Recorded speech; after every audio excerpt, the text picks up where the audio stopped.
Hola, ¿qué tal? Bienvenido a nuestro estudio bíblico para plataformas digitales. Quien te habla, tu servidor, Juan Carlos Montero, pastor de la Iglesia Cristiana Avivamiento en Santiago de Chile.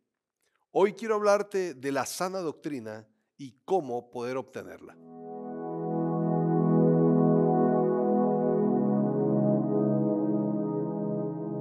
¿Por qué es importante aprender acerca de la sana doctrina? Antes que nada, la palabra sana, nosotros sabemos todo lo que significa, algo que es carente de enfermedad, ¿verdad? Pero, ¿qué es la doctrina? La doctrina se le dice a la enseñanza más compleja de los maestros, a las enseñanzas, en este caso de la Biblia, que construyen algunas enseñanzas que son un poco más complicadas. Por ejemplo, la doctrina de la salvación, la doctrina de la Trinidad. Son enseñanzas que necesitas tomar pasajes de diferentes partes de la Biblia para justificar lo que estás diciendo. Ahora, en esa construcción de doctrinas, hay quienes cometen errores, evidentemente. Hay quienes cometen errores al interpretar mal las escrituras y de ahí es de donde nacen muchas confusiones, discusiones, incluso religiones, denominaciones. No es bueno equivocarse al interpretar las escrituras porque siempre produce un mal fruto, siempre genera problemas en el creyente que ha creído esa falsa doctrina o esa doctrina torcida. Hubo alguien en el tiempo pues, de los apóstoles, un apóstol, el apóstol Pablo, que en un principio no tenía sana doctrina. Entonces, quiero hablarte de ese hombre que no se llamaba Pablo, sino que se llamaba Saulo, y que era esa enfermedad doctrinal y cómo se manifestaba en él. Saulo, Saulo tenía un síndrome, yo le llamo el síndrome de Saulo. Un síndrome son las características propias de una enfermedad, ¿verdad?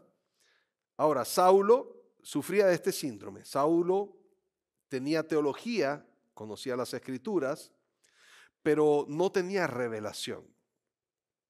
Y para tener sana doctrina hay que tener revelación, evidentemente. Porque él tenía un corazón endurecido. Él tenía un corazón endurecido porque le faltaba, por supuesto, el Espíritu Santo. Saulo era un perseguidor de otros cristianos. Ahí tú puedes encontrar una característica propia de alguien que te puede decir que tiene sana doctrina, pero con sus hechos lo niega, como dice Tito 1:16. Puede decir que él interpreta correctamente las escrituras, pero con sus hechos lo niega. ¿Cómo? Cuando se convierte en un perseguidor de otros cristianos. Cuando nosotros leemos la Biblia en nuestro foro íntimo, nos damos cuenta que en ninguna parte la intención del Señor Jesús al hacer discípulos es que estos discípulos se convirtieran en perseguidores de otros que pensaban distinto a ellos o que interpretaban de manera distinta las escrituras. De hecho, los apóstoles casi no se concentraban en eso, excepto en las epístolas donde sobre todo el apóstol Pablo reprende a algunos que iban tratando de engañar a los creyentes. Pero hablamos del apóstol Pablo, un hombre con autoridad para corregir la doctrina. Hoy en día, cualquiera toma una cámara o un teléfono, ¿verdad? Que tienen sus cámaras, y graba un video y empieza a hablar mal de otros ministros y a decir que tienen falsa doctrina porque en realidad lo que sucede es que no piensan como su denominación o según su línea de creencias. Por eso es tan importante este tema de cómo una persona puede obtener sana doctrina, porque si tú ves ciertas características en alguien, ya eso te debe hacer sospechar. Y a eso me refiero con el síndrome de Pablo, de Saulo, porque Saulo conocía las escrituras, te las podía citar seguramente, pero él no tenía sana doctrina, porque no conocía a Jesús. Él era perseguidor de otros cristianos. Él juzgaba todo según la letra, pero sin el espíritu. Una persona que no tiene sana doctrina normalmente es una persona muy carnal. Cristo no es su centro, sino las liturgias, los mandamientos y todo eso, la religión. Una persona muy religiosa muy difícilmente podrá acceder a la sana doctrina. Para Saulo, el juicio es más importante que el amor y la misericordia. Nosotros cuando leemos la historia de Saulo, perseguidor de los cristianos, antes de convertirse en Pablo, a Saulo no le importaba ver morir a alguien que confesaba a Jesús. Lo vemos en la escena cuando matan a Esteban. Y otras cosas más. A él no le importaba el amor y la misericordia. Él quería sangre, él quería juicio. Una persona así muy difícilmente acceda a la sana doctrina. Las personas que confiesan, muchos de los que dicen tener sana doctrina, normalmente se sienten muy santos, sienten que ellos son mejores que otros, que ellos tienen la capacidad de decir que aquel, el otro y el otro y el otro están equivocados. Y eso demuestra que realmente muy difícilmente puedan acceder a la sana doctrina. Otra cosa que hace alguien que se parece a Saulo es que es muy activo y esforzado persiguiendo a otros. Yo me quedo asombrado porque hay muchos Saulos por ahí en YouTube y en otras plataformas digitales y se encargan de hacer y editar videos, que es algo que genera mucho trabajo. Bueno, aquí estamos, mientras grabamos, estamos 1, 2, 3, 4, 5, 6, 7 personas, ¿verdad? Manejando cámaras, manejando ATEM, manejando otras cosas para poder producir un video. Ahora imagínate lo que es una persona que graba, que edita, que publica, que comenta, que investiga para hacer un video contra una o varias personas. Es todo un trabajo, es todo un esfuerzo. Es como Pablo. Digo yo, qué ganancia le producía a Pablo perseguir cristianos. Pero él tenía eso, él quería sangre de cristianos. ¿Qué nos dijo el Señor acerca de la sana doctrina? De cómo alguien puede, porque sucede que las Escrituras tienen, vamos a decir, dos grandes secciones, Antiguo y Nuevo Testamento. En el Antiguo Testamento muchas cosas quedaron abolidas, casi todas, pero muchas de esas cosas incluso que quedaron abolidas eran figuras, sombra de lo que hoy en día está en vigencia en el Nuevo Testamento. Porque hoy en día ya no sacrificamos animales, pero damos ofrendas de dinero, ¿ok? Damos ofrendas de tiempo, damos ofrendas de servicio, de alabanza. Entonces, la figura de la ofrenda, que antes se hacía con un animal, ahora se hace con otras cosas.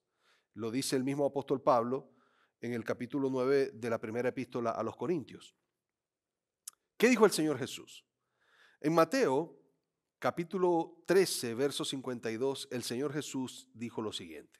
Dijo, por eso, todo escriba docto en el reino de los cielos es semejante a un padre de familia que saca de su tesoro cosas nuevas y cosas viejas. Alguien que es capaz de construir sana doctrina te va a poder citar del Antiguo Testamento lo que corresponda a este tiempo y del Nuevo Testamento, evidentemente, lo que corresponda a cada situación. Incluso va a poder unir ambas cosas, va a poder conciliar el Antiguo Testamento con el Nuevo Testamento. No va a plantarse en posiciones radicales de que todo está abolido, todo no. Una persona que puede construir sana doctrina, dice el Señor, que se parece a un padre de familia que saca de su tesoro cosas nuevas y cosas viejas. Ahora, según Pablo, ¿qué se debe tener como persona? ¿Qué características debe tener una persona para poder poseer sana doctrina? Para poder poseer la capacidad de construir doctrinas de una manera saludable. Vamos a leer la primera epístola a Timoteo en el capítulo 1, versos del 3 al 7. Dice así. Esto es Pablo, ya no Saulo, sino Pablo ya convertido, ¿verdad? Ahora sí con revelación, le habla a Timoteo de la siguiente manera. Como te rogué que te quedases en Éfeso cuando fui a Macedonia, para que mandases a algunos que no enseñasen diferente doctrina. Voy a repetir ese versículo porque es importante. Dice, como te rogué que te quedases en Éfeso cuando fui a Macedonia, para que mandases a algunos que no enseñasen diferente doctrina. Se refiere a falsas doctrinas, porque doctrinas no hay varias que sean correctas. Correctas hay una sola, la doctrina de Cristo, ¿sí? La revelación de Cristo. Verso 4. Y que ni presten atención a fábulas y genealogías interminables que acarrean disputas, más bien que edificación de Dios, que es por fe, y así te encargo ahora. Voy a volver a repetir también este versículo, porque tiene una parte muy importante, dice. Ni prestes atención a fábulas y genealogías interminables que acarrean disputas, más bien que edificación de Dios, que es por fe. Así te encargo ahora. Otra cosa de aquellos que dicen tener sana doctrina, pero que no la tienen, es que acarrean muchas disputas. Se ponen a hablar de miles de cosas que lo único que generan son discusiones. Me quedo asombrado porque en lugar de estar pensando en evangelizar, en liberar, en sanar, en enseñar para que el cristiano pueda tener una vida sana y pueda servir a Dios correctamente, lo ves enredados en doctrinas centenarias de hace 500 años, de hace más de 1000 años, que aquel teólogo dijo en tal año, y yo digo, pero ya va, si tenemos las escrituras, ¿para qué estar citando tanto teólogo? ¿Para qué estar enredándose en cosas que ocurrieron hace 500 años? ¿Verdad? Satanás es el mismo. Él intenta, él se cambia la máscara, pero él sigue siendo el mismo ser, por supuesto. Lo puedo entender, porque citan teólogos, pero cuando tú ves a alguien que se planta en esa posición, normalmente es alguien que le falta revelación. Le falta revelación. Siempre está hablando de cosas que generan disputas. Verso 5. Pues el propósito de este mandamiento es el amor nacido de un corazón limpio y de buena conciencia y de fe no fingida, de las cuales cosas, desviándose algunos, se apartaron a vana palabrería, queriendo ser doctores de la ley, sin entender ni lo que hablan ni lo que afirman. Ahora lo voy a leer todo junto. Como te rogué que te quedases en Éfeso cuando fui a Macedonia, para que mandases a algunos, ese es el mandamiento, para que mandases a algunos que no enseñasen doctrina diferente, ni presten atención a fábulas y genealogías interminables que acarrean disputas más bien que edificación de Dios, que es por fe. Y así te encargo ahora. Pues el propósito de este mandamiento, de ese encargo que le está diciendo, que no se enreden en discusiones de genealogías y todas esas cosas, es el amor nacido de un corazón limpio y de buena conciencia y de fe no fingida. Y ahí están las tres características. Uno, ¿qué debe tener una persona para poder acceder a la sana doctrina, a la revelación de Dios? Uno debe tener amor nacido de un corazón limpio.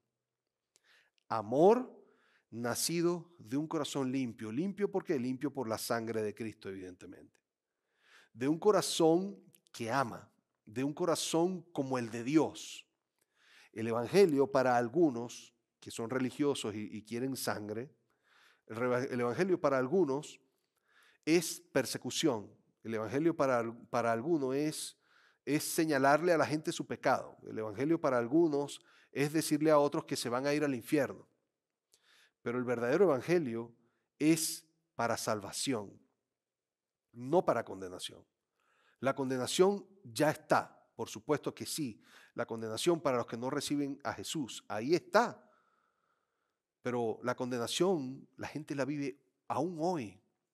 La vivirá en el fuego eterno, pero aún hoy la gente vive el infierno de no tener una vida sosegada, no tener una vida en paz. Sufrirán eternamente en el fuego eterno, si no aceptan a Jesús, sí, pero no solo sufrirán, sino que ya sufren.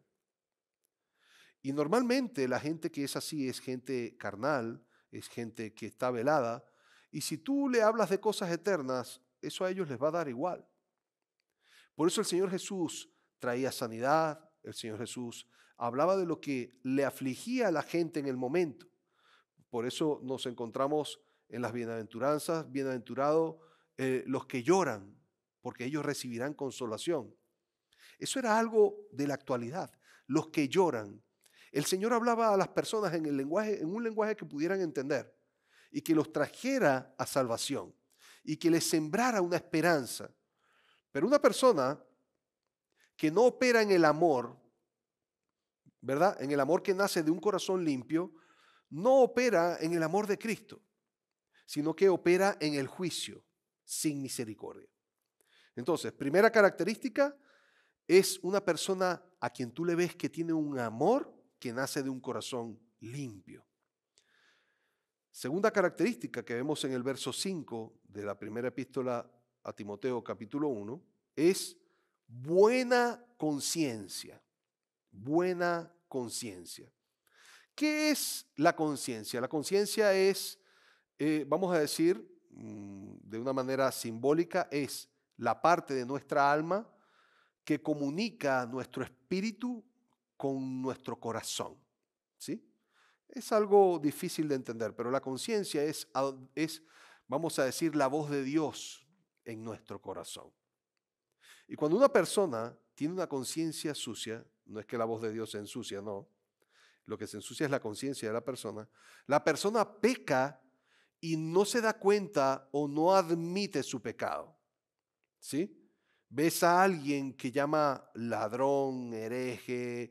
En estos días escuché a uno que escribiéndole a otro le dijo, lo maldijo 7 veces. Un supuesto cristiano diciéndole a otro que lo maldecía 7 veces. Allí encuentras a una persona con una conciencia que no está limpia.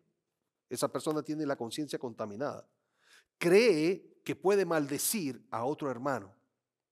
Entonces, una persona así, yo no confío en su enseñanza, yo no confío en su doctrina, no creo en su doctrina, porque no tiene lo necesario para tener sana doctrina. Una persona con una conciencia limpia entiende que no puede traspasar los límites de la palabra aunque otra persona le agreda.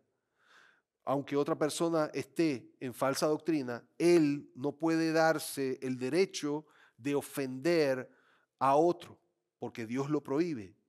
El Señor Jesús lo golpearon, al Señor Jesús lo escupieron, lo ofendieron, y él jamás fue capaz de levantar su mano ni su boca contra otra persona. Eso es tener la conciencia limpia. Una conciencia que entiende que Dios te ve y que yo me debo al Señor. Eso es tener la conciencia limpia. Quien no tiene conciencia limpia, pues termina en falsas doctrinas. Y la última característica de estas 3 es una fe no fingida. Una fe no fingida, es decir, una persona con una fe genuina. Hay muchas personas por ahí que dicen tener fe pero no la tienen. Por eso encontramos gente que no cree en los dones, ni creen en el ministerio de apóstol, ni creen en el ministerio de profeta. Y dicen que los que creen en dones, en el apostolado y en los profetas, tienen falsa doctrina. Pues si ellos dicen eso porque no tienen fe, lo siento, pero la Biblia nos enseña que hay 5 ministerios, no 3. Y no hay ningún versículo que tajantemente quite esos 2 ministerios o que quite los dones espirituales. Sin embargo, encuentra gente con doctorados, con muchos libros escritos y de algunas casi denominaciones enteras que no creen en esto. De esas denominaciones enteras, ves a mucha gente grabando muchos videos de estos que yo te digo, señalando a otros de falsa doctrina y no se centran en lo que se tienen que centrar, en ganar almas, en liberar cautivos, en dar vista a los ciegos, en enseñar la palabra para edificación y para empoderamiento, para que otros reciban el poder de Cristo y sean, ellos se conviertan en liberadores de otros también, porque somos siervos para libertad de otros. Somos siervos para traer gente de las tinieblas a la luz, de la esclavitud a la libertad. Voy a repetir las 3 características de Pablo, las 3 características que Pablo dice que debe tener una persona que tiene sana doctrina, que tiene buena enseñanza. Amor nacido de un corazón limpio, buena conciencia y una fe no fingida. Fíjate que al final dice que quienes se desvían de estas 3 cosas terminan siendo engañados por falsas doctrinas o por espíritus de engaño. Dice, las cuales cosas, desviándose algunos, se apartaron a vana palabrería, queriendo ser doctores de la ley sin entender ni lo que hablan ni lo que afirman. Y una persona que conociendo las Escrituras habla sin entender lo que habla ni lo que afirma es una persona que está bajo el engaño de espíritus inmundos. Entonces, mucho cuidado. Nosotros es muy fácil conocer a alguien por su fruto. Por el fruto del Espíritu Santo tú vas a conocer si alguien tiene al Espíritu Santo. Y ese Espíritu Santo no se demuestra solamente a los que piensan como uno, sino que se le ofrece también a quienes no piensan como uno. Uno los trata con amor y misericordia, anhelando que se arrepientan, no enviándolos al infierno, no ofendiendo, no llamando falsos a todo el mundo. Así que bueno, eso te quería compartir. Espero que sea valioso para ti y que sigas leyendo la palabra y el Señor te siga revelando. Dios te bendiga y nos vemos en un próximo video.